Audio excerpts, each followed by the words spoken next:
Okay, so hello everyone. This is Linda from the Upper Saddle River Library, and I am joined by Melissa Dawson from ShopRite. She's our dietitian and a nutritionist. And we were just saying before, it's still January, but we've got football season still going that we're watching. So we want to be a little healthier when we watch our big games, and she's going to help us just do that, where she's going to do the better for you game day favorites. So with this, I'm going to mute myself and let Melissa take it away. Okay. Hi, everybody. My name is Melissa. I'm the dietitian at the ShopRite Ramsey. I don't know if anybody's familiar with the services that I offer at ShopRite, but I do offer free one-on-one nutrition counseling.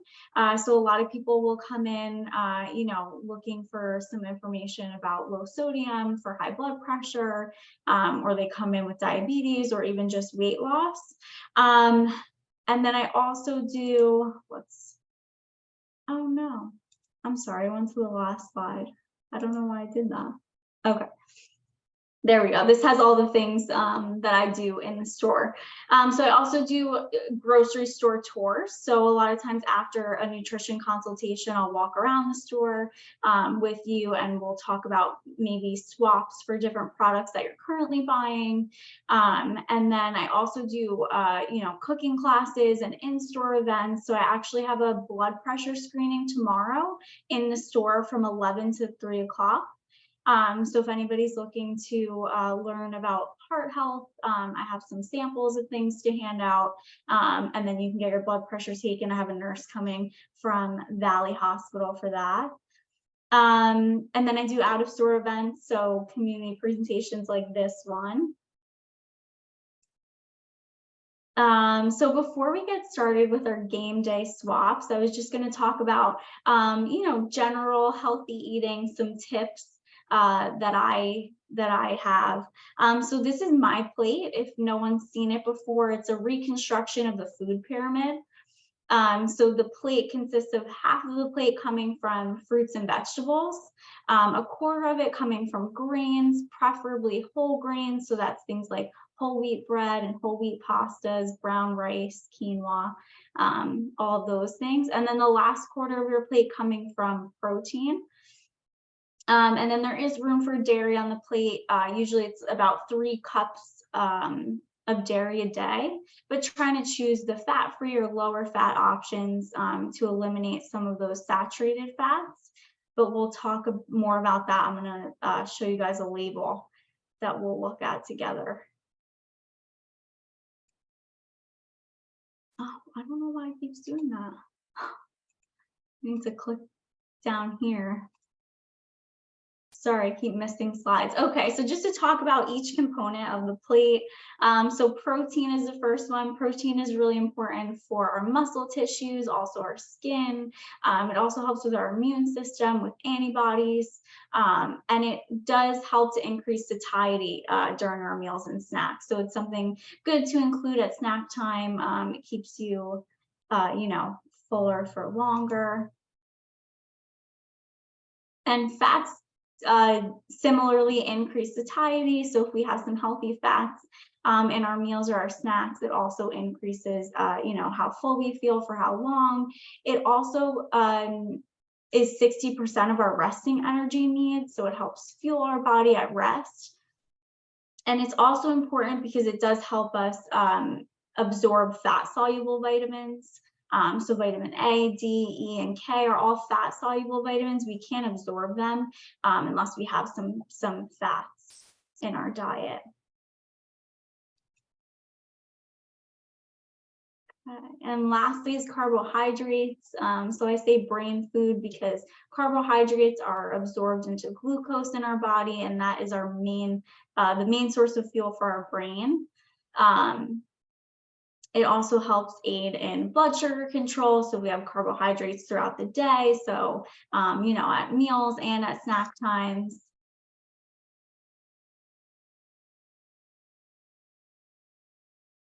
Okay, so the bottom line is it's good to get all these nutrients in, and we can have them in the foods that we enjoy, but just trying to put a more nutritious spin on it. And if anybody has any questions, feel free to unmute yourselves and ask, or type it in the chat. Okay, so this is kind of just how to construct a healthy meal. So choosing a carbohydrate, preferably one that has some fiber in it. So things like fruits and vegetables or whole grain crackers, and then choosing a source of protein. So even like peanut butter or almond butter counts, hummus, things like Greek yogurt, or even black bean dip.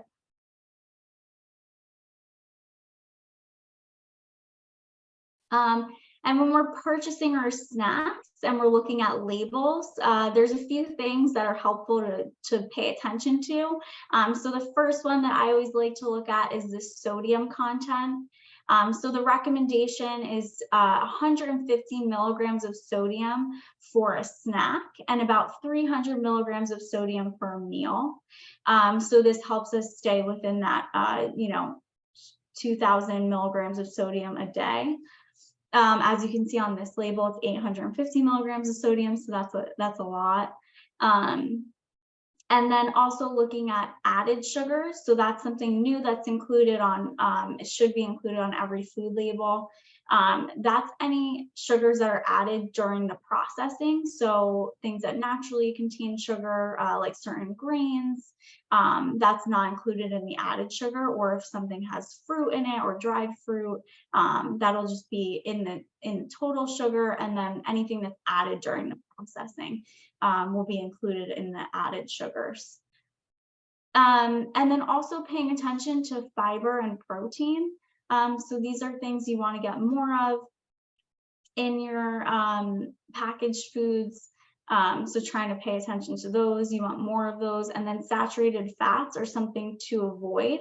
So an easy way to look at the saturated fats and the fiber, the daily value on the side of it, if you're looking at the percentages, anything 5% or less is considered low, and 20% or more is considered a high source of the nutrient.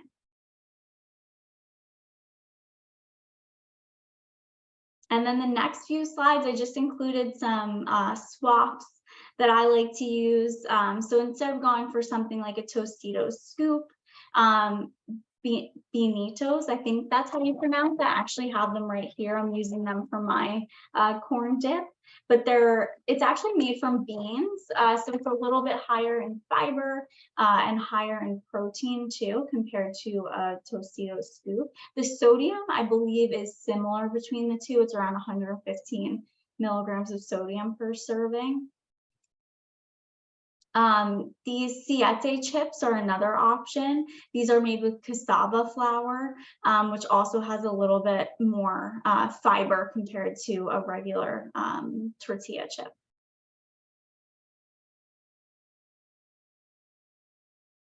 And then whenever you're looking at your canned, vegetables, so in our snack today, I use the bowl and basket, the no salt added corn. But even if you're making chilies and other canned things, looking at like canned soups and things like that, the biggest thing you want to pay attention to is the sodium. So a lot of times now companies make a no salt added or a lower sodium option. Another thing you can do is actually rinse vegetables that are canned. It eliminates about 40% of the sodium that's in it.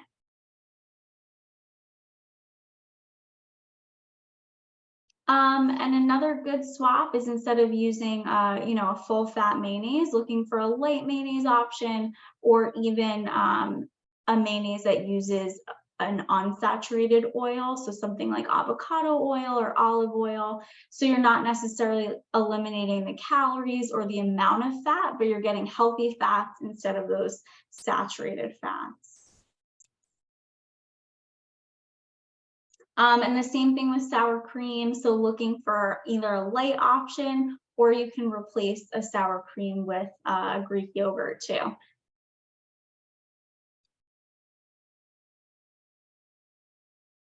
And yeah, nothing beats making your own snacks. It's an easy way to control the amount of sodium you're getting. You can also choose between, low fat and full fat cheese products, or like the mayonnaise and the sour cream. And then also, instead of using salt to season it, using herbs and spices that are not sodium based. Mrs. Dash seasoning, it's now called Dash seasoning, but they have a great line of seasonings that don't have any sodium in them. They're just different types of herbs blended together. And then don't forget beverages too. I know on game days and stuff, you might go for something like a soda or an iced tea, but looking for things like flavored water or seltzers instead. Cuts back on that added sugar. And then replacing sour cream with Greek yogurt, like I said, or you can replace mayonnaise with Greek yogurt and a teaspoon of Dijon mustard. And snack time is also a great time to include some veggies. So if you are making some kind of a dip, using veggies, so like a skinny buffalo chicken dip, dipping some celery or some carrots in there. All right, and now we're going to get started on the Mexican street corn dip. So I think one person already made it, which is exciting. But for this recipe, all you need is olive oil. I'm actually going to use an avocado oil. Just going to put it on here. So either one works. I'm using the Bowl and Basket avocado oil. So avocado oil does have a little bit of a higher smoke point, but again, either one works. So I'm going to put a little in the pan here. And then I showed you the corn that I used, and I rinsed it earlier. So again, rinsing it gets rid of some extra sodium in there, and the recipe calls to rinse it. Is anybody cooking along? Everybody's making it later. I find it too hard to, if I'm monitoring the chat. I tried once to like do along, and I had a problem. Yeah. I don't know, would people prefer if she no longer shares her screen and you see a bigger picture of the cooking? I think maybe at this point. Sure. Would that be better? Perfect. So now we see All you. right. Now we see you, Melissa, in action. Okay, good. So I just put the corn in the pan, and that's going to heat up for a minute until it's a little browned. I also have my 3 cloves of garlic minced that I'm going to add to it. Oops.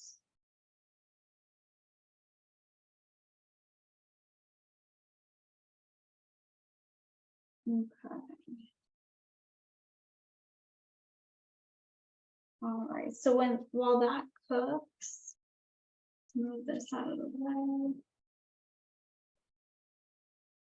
So then in a separate bowl, you're just going to mix together the mayonnaise.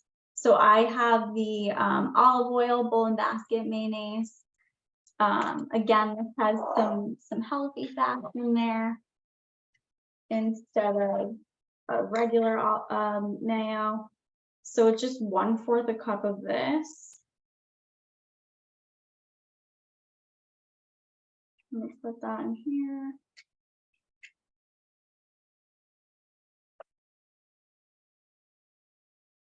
And then it's going to be about 1/4 a cup of a Greek yogurt too.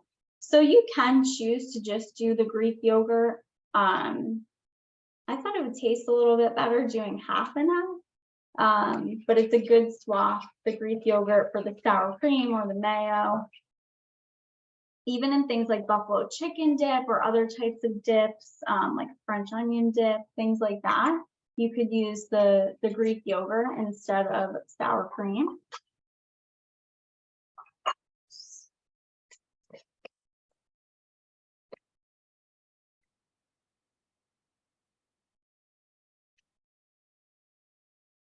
Okay, so now I have my mayo, my Greek yogurt in here. I'm going to add my lime. So just the juice of 1 lime.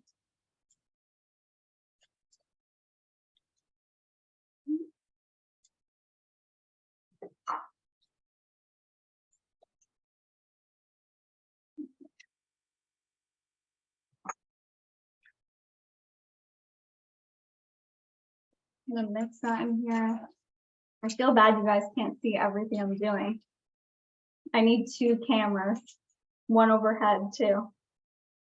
Okay, so we'll add, this is the bowl and basket elote seasoning. I think that's how you pronounce it.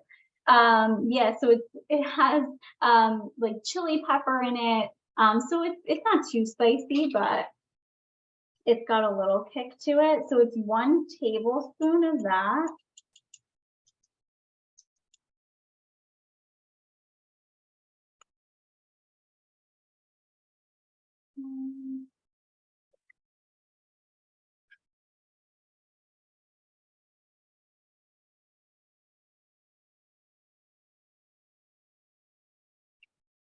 So this recipe also calls for, I believe it's called cotija cheese, but it has a similar taste to a feta cheese, or almost like a cross between a feta cheese and a Parmesan.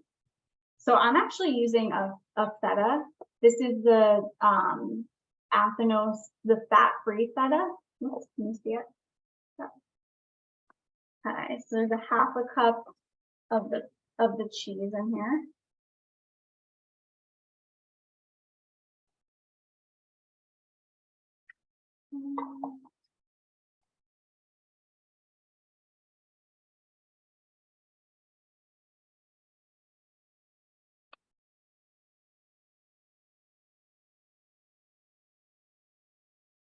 And Linda made a good point earlier. She said that you know, this could be used as a dip. So I have my chips to dip in there. But you can also use it as a side dish. Or I believe somebody else is making it with tacos, so you can be putting it in tacos.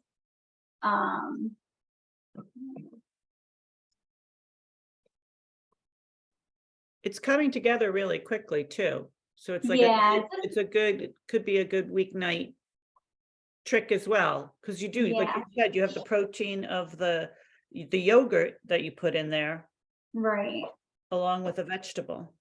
right. Yeah, it's definitely easy to make. Doesn't take too long. Just waiting for the corn to brown a little bit more.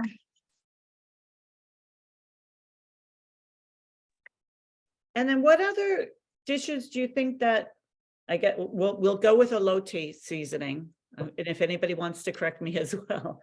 But what other kind of dishes is that? Is that more of like is it a Cajun type of flavoring? Yeah, I would say it's similar to that. Maybe even using it in different, you know, Mexican dishes like tacos. You could definitely use it as a seasoning, maybe on like fish for tacos or shrimp. Yeah. And again, it has a little kick to it, so I would say it's similar to a Cajun seasoning.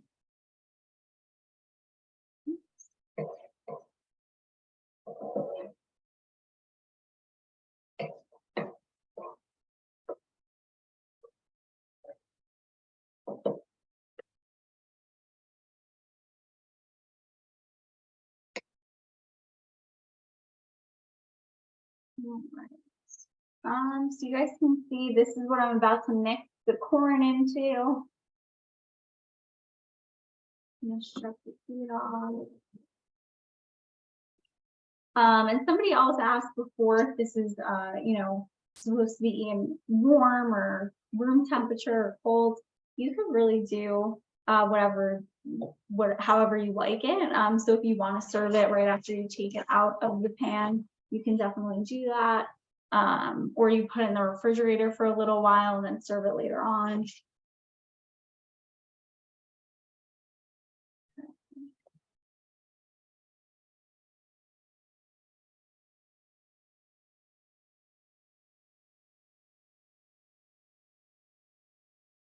All right, so I'm just gonna mix this in here.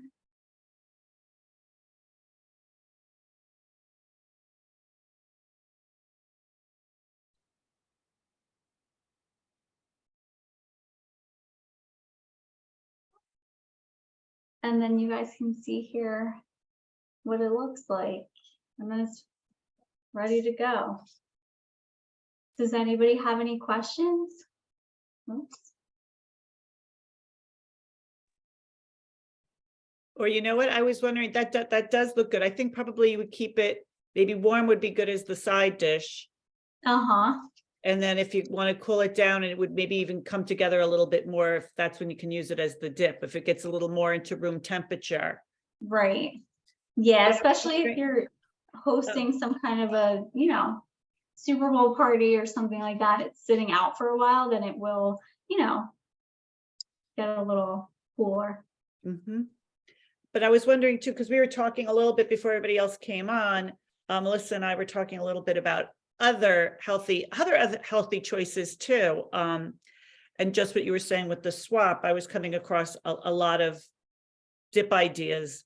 Do go heavily with the Greek yogurt, or like even like I came across like an artichoke dip, just toss in the artichokes, or any really kind of veggie based, or with the hummus. And I was wondering if anybody that's listening wants to unmute and say any of their favorite. We can like kind of swap ideas.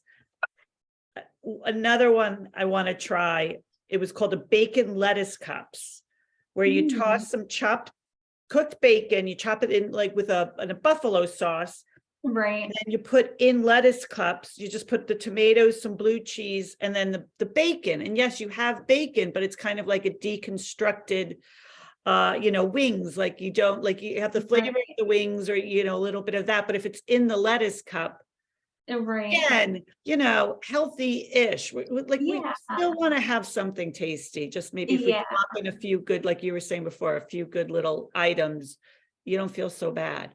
So again, I don't know if anyone wants to unmute, and they have a good one of their favorite trips, or little swap items, or I guess it's a quiet crew tonight on the snowy night. We're all happy that we're home. That's okay. Yeah, one of my favorites is, I love buffalo chicken too. So buffalo chicken dip is a big one, and I usually swap. I look for, sometimes it has a cream cheese in it too. So just going for the lower fat ones. It decreases the calories that are in it a little bit. And then it also gets rid of some of that fat, which is good. And again, these are things that you're having, once in a while or on a special occasion. So just putting a little bit of a more nutritious spin on it is good. Well, I agree. So if nobody has any questions, I think we're good. All right. Well, thank you very much, Melissa. Again, on a snowy night. And we will keep, and what, for this group, I'll send everybody out your email address as well. If that's not the best way that you would like them to contact you, if you have ideas of coming into ShopRite and doing a personal nutritional walkthrough, or the blood screening for tomorrow is also something that's pretty important. So definitely give out my email. Yep. So for everybody that registered, I'll follow up with giving out Melissa's email and her phone number. And again, ShopRite's always been so helpful. So we thank you for being there, and we thank you then for this evening. All right. Thank you. Okay, thanks everybody for joining. Okay. Take care, everyone. Bye.